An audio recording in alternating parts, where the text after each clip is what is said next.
I wanted to elaborate on what I talked about yesterday when it comes to inspired action and how I didn't want to take action on some specific tasks that I had in mind a few days back, when in reality, what I should be doing was obvious, and that is just closing the gap between who I've been and who I want to be, the person I want to be, my identity, and that there's tons of ideas on how I can do that, and I've already been working on those things starting yesterday pretty hard, and today I've been working at it very hard, diligently. It's an exciting thing. The project as a whole, which is just closing that gap, is very exciting. Certain activities within that are not exciting, and some of them I'm not going to want to do when I do it. But you're never going to be in a situation where every single task you have to do throughout your day is pleasurable.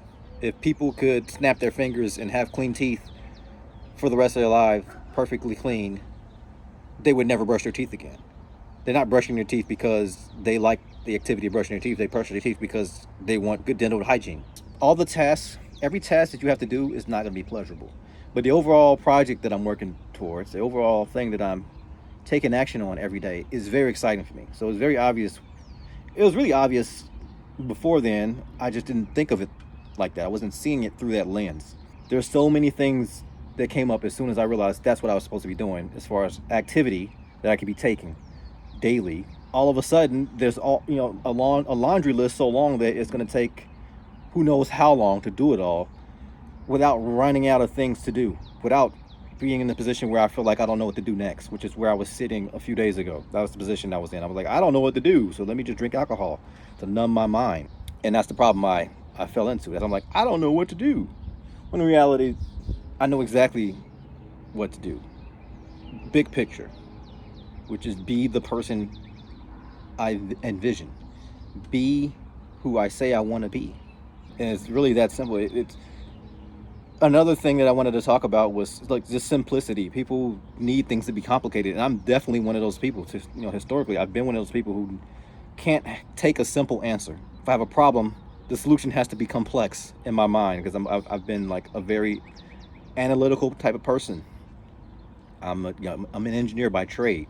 I think things have to be complicated sometimes, when in reality they can be simple. Sometimes the best solution is the simplest solution. The answer to your problem could be very, very simple, but people resist simple, and it's a very interesting thing that happens. Some people don't resist simple. Some people, like me, unfortunately, need things to be complicated, and unfortunately, that need for complexity ends up having you taking the long route to get to the solution to your problem. Now, all of a sudden, when you start learning about how to create things in your life, you can't just take the simple answer of change the story you're currently telling yourself to the story that you'd like to be true. You can't accept that. No, you have to learn about quantum physics and study this and study that and take all this time to practice this technique or that technique and learn how that works and get all these explanations, when you can just take the simple answer. Just stop telling that story about why you can't do it. The very first person who put me onto this whole concept of creating your own reality, creating the things that you want in your life, his answer to his followers' problems was to tell me your story, write it down, and then write the opposite, or write how you would like it to be. And then when you wake up in the morning, you read that story and get really excited about it. And before you go to bed, you do the same thing. Simple. And you know what's funny? Initially, the way I found him was about attracting women, and I was so desperate to solve that problem that I just took his answer as the solution to my problem and just did what he said to do without questioning any of it. I didn't ask, why does that work, or why should I be doing this, or none of that. I just did it, and it worked. Strange how that happens. Everything after that point, I made more complicated. And first of all, I forgot what got me there, so I started to coast on my success a little bit. And then after that, every problem that I have, including with what brought me there, with money or whatever, family, relationships, anything, I had to make complicated. I had to read 400 books.